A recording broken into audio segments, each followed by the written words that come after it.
کہتے ہیں جو آپ کے اختیار میں نہیں ہے وہ اللہ کے حوالے کر دیں،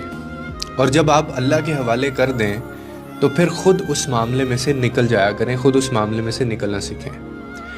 بار بار پلٹ کر یہ نہ سوچیں کہ اب کیا ہوگا،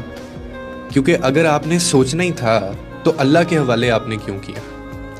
اور یہی اصل بات ہوتی ہے جو سمجھنے کی ہوتی ہے کہ ہماری دعائیں بھی قبول نہیں ہو رہی ہوتی، کیونکہ اللہ کے سپرد کرنے کا مطلب یہ نہیں ہوتا کہ زبان سے کہہ دیا اور دل میں وہی آپ کے اٹکا ہوا ہے،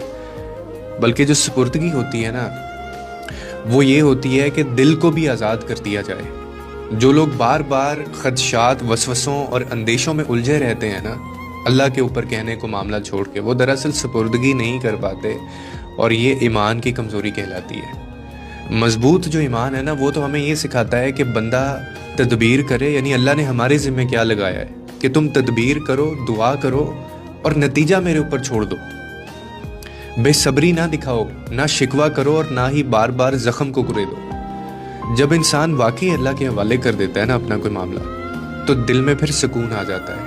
کیونکہ پھر اسے یہ یقین ہوتا ہے کہ جو ہوگا بہتر ہوگا، چاہے وہ پھر میری سمجھ میں آئے یا نہ آئے، کیونکہ وہ اللہ کی طرف سے ہوگا، کیونکہ آپ کے اختیار میں نہیں ہے، اسی لیے تو آپ نے اللہ کے سپرد کیا ہے۔ تو پھر نتیجہ بھی وہ جو نکلتا ہے وہ دیکھ لیں۔ اپنے معاملات اللہ کے سپرد کرنا سیکھیں اور خود معاملات میں سے نکلنا سیکھیں۔